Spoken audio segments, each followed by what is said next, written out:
देखिए last class में मैंने आपको ट्राइंगल लॉ भाई प्लीज बंद कर। मैं लास्ट क्लास में ट्राइंगल लॉ और पैरेललोग्राम में बताया था। ठीक है, एक बार ही फटाफट उसको डिस्कस कर भाई प्लीज, डिस्कस कर देता हूं मैं। ठीक है, ट्राइंगल लॉ कहता है, ट्राइंगल लॉ कहता है कि पहला वेक्टर ट्राइंगल की फर्स्ट साइड को, दूसरा वेक्टर ट्राइंगल की सेकंड साइड को, तो जो ट्राइंगल की थर्ड साइड होगी वो दोनों के रिजल्ट को रिप्रेजेंट करेगी। ठीक है, ये पहला वेक्टर था ए, ये बी था। ठीक है, और ये इनका रिजल्ट था। इस रिजल्ट की वैल्यू को निकालने के लिए मैंने क्या किया, इसको एक्सटेंड कर दिया और यहाँ पे परपेंडिकुलर खींच दिया। ठीक है, अच्छा, ए वेक्टर और बी वेक्टर इनके बीच का एंगल कितना था, थीटा। अगर आपको याद होगा तो इसकी वैल्यू निकाली थी, आपको याद होगा, ये निकला था B sine theta, sorry B cos theta. ये क्या निकला था, बी कॉस थीटा। और ये क्या निकला था, बी साइन थीटा। याद नहीं है? चलो, इसका नाम दिया था मैंने के एल एम एन। आर की वैल्यू किस प्रकार से निकाली थी, तो आर इस ट्राइंगल का हाइपोटेनियस है। तो हाइपोटेनियस का जो स्क्वायर होता है वो बेस के स्क्वायर प्लस परपेंडिकुलर के स्क्वायर के सम के बराबर आता है स्क्वायर। ठीक है, तो हाइपोटेनियस क्या हो जाएगा आपका, बेस का स्क्वायर प्लस परपेंडिकुलर का स्क्वायर। यहां पर हाइपोटेनियस आपका रिजल्ट है। बेस क्या आपका ए प्लस बी कॉस थीटा, याद है, और परपेंडिकुलर क्या आपका बी साइन थीटा का होल स्क्वायर। ये हो गया। इसके बाद इसको पूरा सिंप्लीफाई किया था, अगर आपको थोड़ा भी याद होगा, तो आपका आया था आर इक्वल्स टू मैंडल root A square plus B square plus 2ab cos theta, 2ab cos theta. ठीक है, अच्छा, अब मैंने डायरेक्शन ऑफ रिजल्ट बताया था, direction of result, direction of result. तो ये रिजल्ट था, ये रिजल्ट है, ये बीटा इसका एंगल है, यही क्या डायरेक्शन ऑफ रिजल्ट थी। तो इसके लिए मैंने क्या निकाला था, टेन बीटा। क्या निकाला था, टेन बीटा, जो कि क्या था, परपेंडिकुलर अपॉन में बेस। परपेंडिकुलर क्या आपका बी साइन थीटा और बेस क्या है ए प्लस बी कॉस थीटा। यहां से आप एंगल निकाल लोगे रिजल्ट का। ठीक है, तो इस तरीके से मैंने किया था। उसके बाद फिर पैरेललोग्राम था, पैरेललोग्राम में सेम डेरिवेशन थी, बस डायग्राम थोड़ा सा क्या था, डिफरेंट था। डायग्राम ये था,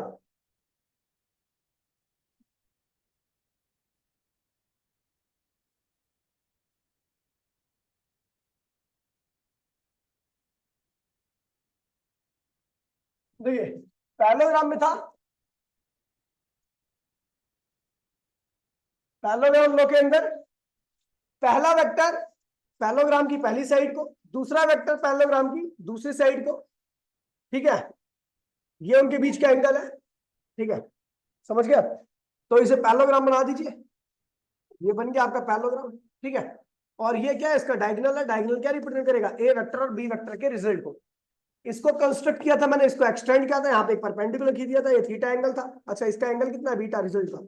ठीक है, परपेंडिकुलर है, परपेंडिकुलर की वैल्यू अगर आपको याद होगी तो ये क्या था, बी था, ये बी है तो ये भी बी होगा। तो ये क्या था, बी साइन थीटा, और ये क्या था, बी कॉस थीटा, याद है।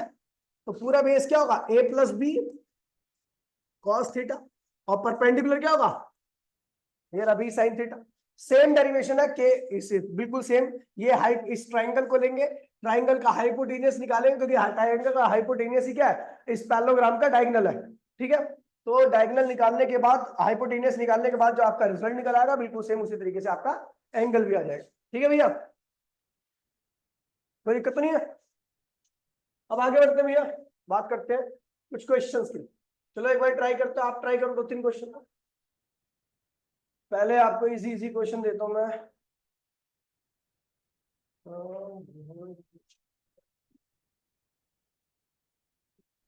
पहला क्वेश्चन है, चलो करो एक बार ट्राई करो। क्वेश्चन नंबर 4, ईमानदारी के साथ करना, नकल नहीं मानना। देखिए, कह रहे फोर्स, पहला फोर्स कितना है, दूसरा फोर्स क्या है, और उनके बीच में एंगल कितना है। आपको क्या निकालना है, रिजल्ट। रिजल्ट क्या होता है, फोर्स की टर्म में लिख लो, F1 square plus F2 square plus 2 F1 F2 cos theta, है ना। तो ये हो जाएगा, देखिए F1 की वैल्यू कितनी है 5 का स्क्वायर, 7 का स्क्वायर 2 5 और cos 60 क्या होता है 1/2 होता है। सॉल्व कर लीजिए इसे, जो भी आएगा आंसर आएगा यहाँ पे 10.44 है। तो हो गया भाई, आ जाओ।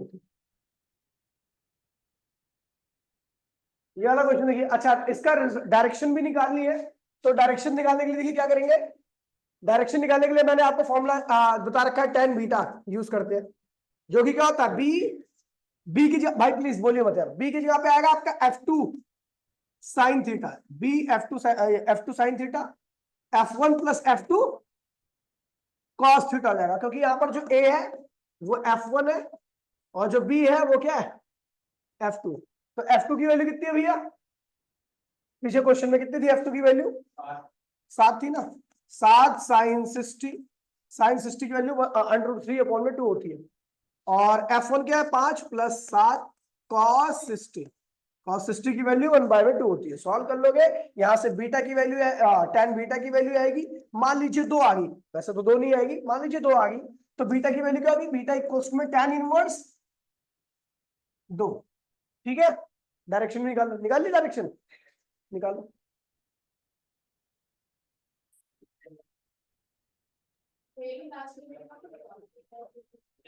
क्या, हाँ ये लिखना पड़ेगा, जल्दी करो।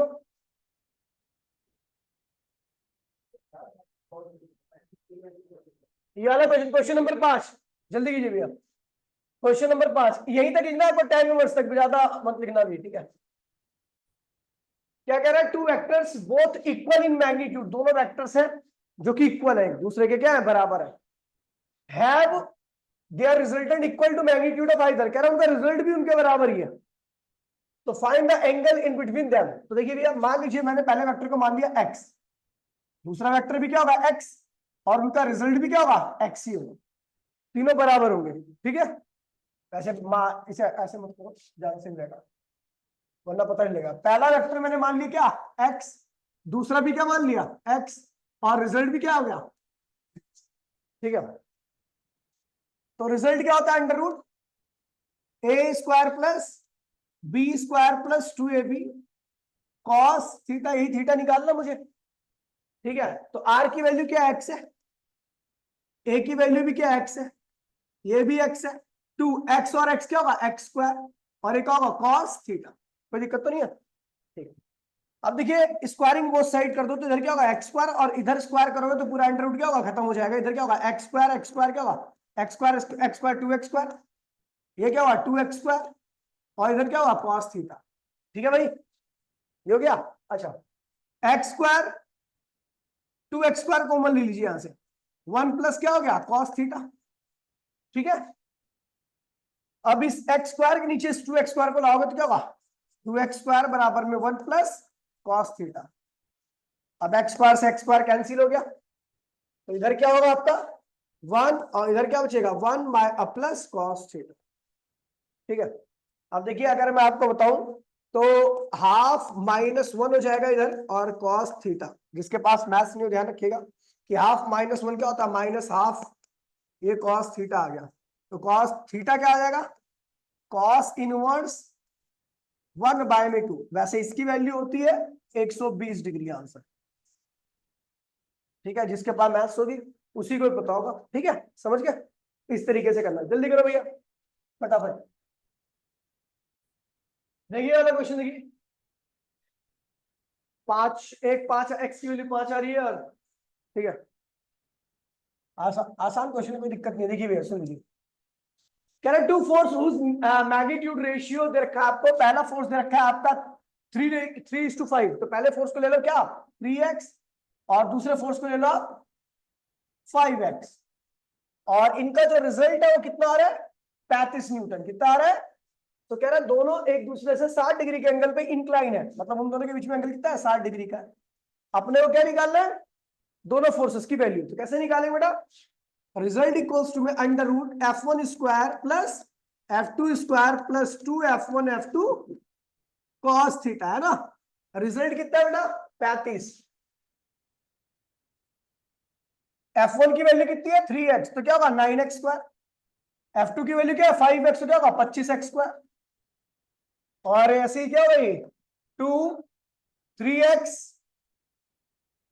5x और cos क्या आएगा 60। cos 60 क्या होता है 2 से 2 कैंसिल हो गया। इसको पूरा सिंप्लीफाई, भाई प्लीज बोलिए मत कोई भी, ठीक है। 35 अंदर क्या आएगा 49x², ये आएगा 7x 35। तो x की वैल्यू क्या आ गई बेटा 5। जब x की वैल्यू 5 आ गई तो पहला फोर्स क्या होगा 15 न्यूटन का और दूसरा फोर्स क्या होगा 25 न्यूटन का, ठीक है। x यहाँ पे रखोगे, हो गया। देख लो कर लो बेटा जल्दी से जिसका नहीं हुआ। ये वाला क्वेश्चन देखिए, क्वेश्चन नंबर 7 कह रहा है दो फोर्स है, two forces equal to P and 2P। पहला फोर्स क्या है, पहला फोर्स है आपका P और दूसरा फोर्स क्या है 2P, ठीक है। एक्ट ऑन ए पार्टिकल, एक पार्टिकल पे दोनों फोर्स लग रहे हैं। If the first force be double, अब हमने क्या किया पहले वाले फोर्स को क्या कर दिया 2P कर दिया, डबल कर दिया। और दूसरे वाले फोर्स को हमने क्या कर दिया इंक्रीज बाय 20, इंक्रीज बाय, दूसरे फोर्स को हमने क्या किया 2P + 20 कर दिया। कह रहा है इस केस में जो डायरेक्शन है, रिजल्ट की जो डायरेक्शन है tan बीटा जो है, और इस केस का जो tan बीटा आएगा, भाई प्लीज रिजल्ट की डायरेक्शन कैसे लिखते हैं tan बीटा से लिखते हैं ना, ठीक है। ये पहले केस का tan बीटा होगा, ये पहले केस का tan बीटा होगा और ये दूसरे केस का tan बीटा होगा। गिवन है कि tan बीटा 1 बराबर में tan बीटा 2, दोनों बराबर है। मतलब इस केस में भी जो रिजल्ट की डायरेक्शन आएगी यानी ये, और इस केस में भी जो रिजल्ट की डायरेक्शन आएगी यानी ये, दोनों आपस में क्या है बराबर है। क्वेश्चन सुन में है तो कह रहा है find the value of F1 and F2। आपको F1 और F2 की वैल्यू निकालनी, P की वैल्यू निकालनी है अपने को, ठीक है। तो अच्छा एक देखिए इस केस का जो रिजल्ट होगा क्या होगा, आपको याद होगा F2 sin थीटा अपॉन में F1 + F2 cos थीटा ही था ना, tan बीटा 1, बोला हाँ यही था ना। तो F2 की वैल्यू क्या बेटा 2P sin थीटा, F1 की वैल्यू क्या है P + 2P cos थीटा बराबर में क्या हुआ tan बीटा 1 आ गया। इसे कर दो फर्स्ट इक्वेशन, कोई दिक्कत तो नहीं है। ये पहले केस की डायरेक्शन आ गई। अच्छा अब बात करते हैं भैया दूसरे केस की डायरेक्शन। क्या नहीं अभी नहीं भेजा, भेज दूंगा आज, ठीक है। अब दूसरे दूसरे केस का tan बीटा 2 क्या होगा, क्या होगा F2 dash sin theta upon में F1 dash + F2 dash cos theta. अच्छा ये डैश क्यों लगा रहा हूं क्योंकि ये सेकंड केस के फोर्सेस है, ठीक है। तो इसलिए मैंने डैश लगा दिया ताकि पता लग जाए कि पहले दूसरे केस के फोर्स अलग है। तो tan बीटा 2 क्या है, क्या बेटा F2 डैश की वैल्यू क्या रखी है 2P + 20 sin थीटा अपॉन में F1 डैश की वैल्यू क्या रखी है 2P, F2 डैश की वैल्यू रखी है 2P + 20, फिर क्या आएगा भैया पीछे क्या लग जाएगा cos थीटा, क्या लग जाएगा, ये होगी सेकंड इक्वेशन। ये बीटा tan बीटा 2 है और ये tan बीटा 1 है। गिवन क्या है, गिवन है आपको कि ये दोनों क्या है बराबर है। From first and second equation, from first and second equation in दोनों को बराबर कर दो। ये इसके बराबर है तो ये वाली पूरी टर्म किसके बराबर होगी, इसके बराबर नहीं होगी, बोलो हाँ।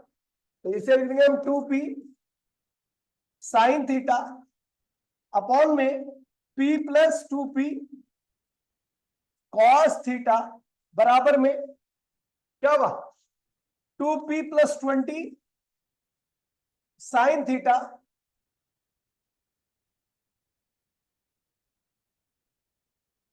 sin थीटा, और ये क्या होगा 2P + 20 cos theta. sin theta है, sin थीटा क्या होगा कैंसिल हो गया, ठीक है। अब देखो कैलकुलेशन इसमें और कुछ नहीं है, ऊपर क्या बचेगा इधर P अपॉन में P + 2P, दिख तो रहा है सब कुछ मुझे पता है। अरे मैं याद कर रहा है यार, अब दिख जाएगा।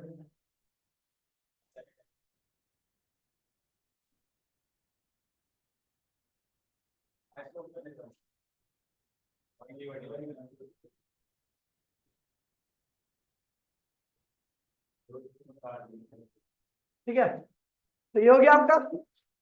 उसके बाद क्या देगा, 2p प्लस 20 और 2p प्लस 20 cos थीटा। आप क्रॉस मल्टीप्लीकेशन करना, उसके बाद p की वैल्यू निकालो। चलो फटाफट सब सॉल्व करो, जिसकी वैल्यू सबसे पहले p की वैल्यू आएगी तो मान जाऊंगा जल्दी से। ये देख, क्रॉस मल्टीप्लीकेशन करेगा इसकी इसमें, तो क्या होगा 4p² प्लस इसकी मल्टीप्लाई इसमें भी, तो क्या होगा 2 cos। ऐसे नहीं कर सकता, काटा तूने क्या, ऐसे गलत है। अब बीच में प्लस आ रहा, कैसे कट जाएगा हमें,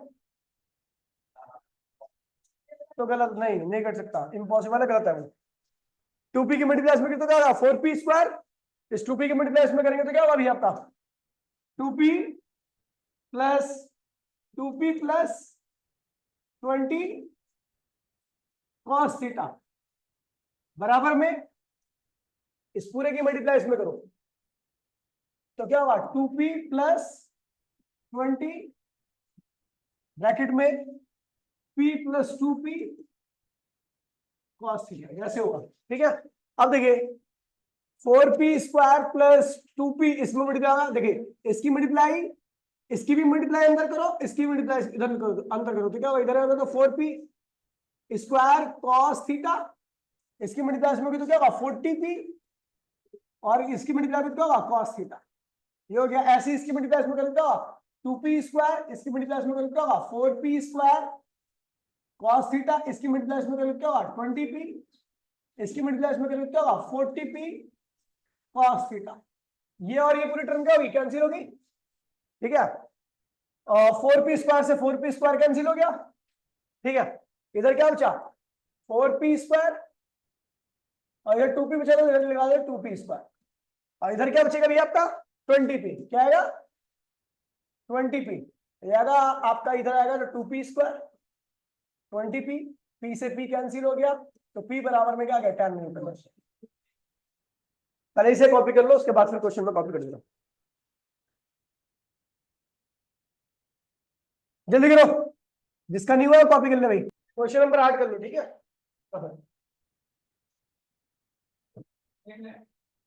क्वेश्चन नंबर 8, हाँ अभी कर लो।